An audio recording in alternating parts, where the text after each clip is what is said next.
नमस्कार दोस्तों, स्वागत है आप सभी का एक बार फिर से। कर्नाटक के पहला युद्ध हम पढ़ चुके हैं। आज पढ़ेंगे कर्नाटक का दूसरा युद्ध। कर्नाटक का जो दूसरा युद्ध है वो है 1749 से 1754 तक। इसके अंदर देखिए, जो दूसरा युद्ध है इसका कारण था निजाम आसफ जाह की मृत्यु के बाद 1748 में उत्तराधिकार का युद्ध शुरू हुआ। हैदराबाद का निजाम था जहाँ इसी समय मराठों ने चांदा साहिब को रिहा कर दिया था, जब मराठे चांदा साहिब को पकड़ कर लेकर गए थे, और आसफ जाह के पुत्र नासिर जंग को शासक बनाया गया था। परंतु निजाम का जो भांजा था उसका नाम था मुजफ्फर जंग ने नासिर जंग को चुनौती दी। दूसरी ओर अनवरुद्दीन और चांदा साहिब दोनों के मध्य उत्तराधिकार को लेकर संघर्ष हुआ। देखिए, एक तो हैदराबाद अपने पढ़ चुके हैं, एक कर्नाटक पढ़ चुके हैं। कर्नाटक के अंदर उत्तराधिकार के लिए संघर्ष हो रहा है और यहाँ कर्नाटक और यहाँ हैदराबाद दोनों के अंदर उत्तराधिकारी को लेकर संघर्ष हो रहा है। दूसरा कर्नाटक युद्ध का यही प्रमुख कारण था। इसके अंदर डुप्ले ने लाभ उठाते हुए मुजफ्फर जंग को हैदराबाद का नवाब बना दिया और चांदा साहिब को कर्नाटक का नवाब बनाने का वादा कर दिया और सैनिक सहायता प्रदान करता है। यहाँ प्रेम्बूर का युद्ध लड़ा जाता है 1749 के अंदर, दूसरे कर्नाटक युद्ध का हिस्सा है।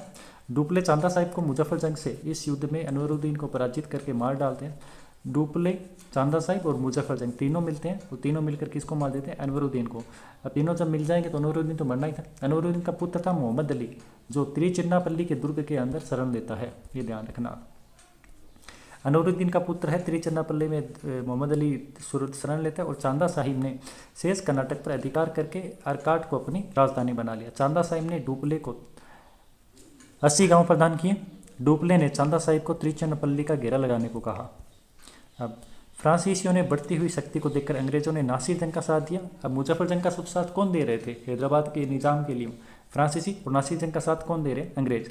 नासिर जंग ने 1750 में कर्नाटक पर आक्रमण कर दिया, अरकाट का घेरा लगाया और चांदा साहिब और फ्रांसीसी को पराजित कर दिया। इसी बीच नासिर जंग मारा गया और डुप्ले ने मुजफ्फर जंग को नवाब बना दिया। अब ये मुजफ्फर जंग नवाब बन जाता है। डुप्ले 20 लाख व फ्रांसीसी कंपनी को 50 लाख रुपए प्रदान हुए। फ्रांसीसी अधिकारी बुस्सी मुजफ्फर जंग को अपने साथ पांडुचेरी ले गया।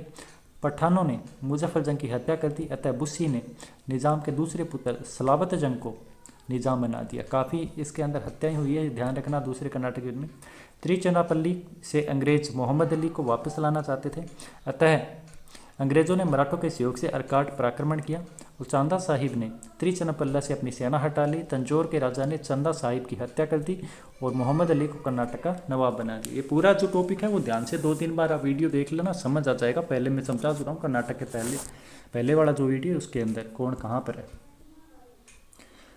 1754 के अंदर फ्रांसीसी सरकार ने डुप्ले को वापस बुला लिया था और डुप्ले के स्थान पर गोडेहू को फ्रांसीसी गवर्नर बना दिया गया। तो दूसरा जो कर्नाटक का युद्ध था इसके अंदर डुप्ले अच्छी तरह से यहाँ पर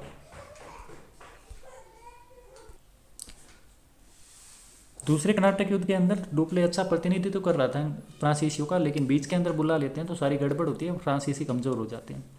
डुप्ले के स्थान पर किसको भेजा गया था? गोडेहू को फ्रांसीसी ने गवर्नर बनाकर भेजा। काफ़ी बार पूछा गया है। गोडेहू ने अंग्रेजों से पांडिचेरी की संधि कर ली और तीसरा आंग्ल कर्नाटक युद्ध जो है वो पांडुचेरी की संधि पर समाप्त होता है। फ्रांसीसियों ने मुगल सम्राट द्वारा दी गई उपलब्धियां लौटा दी। अंग्रेजों और फ्रांसीसियों ने अपने अपने क्षेत्र में हटा दिए। बुस्सी अब हैदराबाद रहने लगा और कर्नाटक दूसरे युद्ध में अंग्रेजों का वर्चस्व हो रहा था। ये थोड़ा सा ध्यान रखना। अब कर्नाटक का तीसरा युद्ध 1756 से 1763। ये किस लिए होता है? यूरोप के अंदर सप्तवर्षीय युद्ध हुआ था, हमें पता है 1756 से 1763। ये युद्ध क्यों होता है? सप्तवर्षीय कर्नाटक को लेकर होता है। बाद में भी इसकी संघर्ष की शुरुआत होगी। फ्रांसीसियों ने त्रिचिन्नापल्ली पर अधिकार करने के लिए असफल प्रयास किया। फ्रांसीसी सरकार ने डी लाली को सैन्य अधिकारी के साथ भारत भेजा था। लाली ने मद्रास को घेर लिया था और ये हुआ था बाद में इसी तीसरे कर्नाटक युद्ध के अंदर। ये देखिए, वांडीवास का युद्ध हुआ था 20 जनवरी 1760 को। ये काफ़ी बार पूछा गया किस युद्ध के बाद फ्रांसीसी सत्ता समाप्त हो गई थी। तो लाली था फ्रांसीसियों की ओर से प्रतिनिधित्व कर रहा था और इधर से आया था आयरकूट। लाली और आयरकूट के अंदर दोनों में युद्ध होगा और कौन जीत जाएगा? आयरकूट जीत जाएगा। फ्रांसीसी ना पराजित होती है। मॉल्सन ने इस युद्ध के बारे में ये लिखा है, ये कथन काफ़ी बार आता है मॉल्सन का, कि वांडीवास युद्ध के बाद महान भवन को नष्ट कर दिया गया जिसे ड्यूमा तथा डुप्ले द्वारा निर्मित किया गया था। पेरिस की संधि के बाद तीसरा कर्नाटक युद्ध भी समाप्त हो गया। तो 3 युद्ध हुए हैं, 3 ही संधियां हुई है, तीनों के अंदर जो प्रमुख युद्ध है ध्यान रखना। अब 1813 के अंदर चार्टर एक्ट आएगा अंग्रेजों का, जिसके तहत ये थोड़ा लिखा हुआ है, बता देता हूँ, याद रख लेना। 1813 का चार्टर एक्ट, चाची 420 थी, 1 लाख लेकर ईसाई धर्म को अपनाया। ठीक है, क्या है चाची का मतलब चाय, ची का मतलब चीन। ठीक है, चाय और चीन पर, चाय पर तो एकाधिकार और चीन से व्यापार पर एकाधिकार कंपनी को मिल गया। 420 का मतलब क्या है? 420 का मतलब है 20 वर्षों तक। 1813 का जो चार्टर एक्ट था उसके बारे में मैं बता रहा हूँ थोड़ा। 20 वर्षों तक कंपनी का जो था वो अनुबंध बढ़ाया गया था। 1 लाख तक रुपए किस पर व्यय करे जाएंगे? शिक्षा पर। और ईसाई मिशनरियों को इस 1813 के एक्ट के तहत प्रचार करने की अनुमति मिली थी, जो श्री रामपुर के अंदर आगे केंद्र बनाते हैं। तो ये था दूसरा और तीसरा कर्नाटक युद्ध, 2-3 बार आप पढ़ना। दूसरे युद्ध के अंदर क्या था? दूसरे युद्ध के अंदर हैदराबाद और कर्नाटक के बीच में, दोनों के अंदर उत्तराधिकारी का युद्ध था। और तीसरे के अंदर क्या था?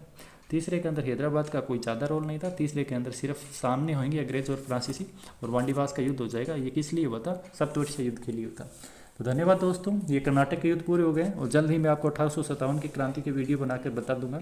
इसके बाद में जो इंपॉर्टेंट रहेंगे वो सारा हम आधुनिक बात कर लेंगे। बने रहिए चैनल के साथ। धन्यवाद।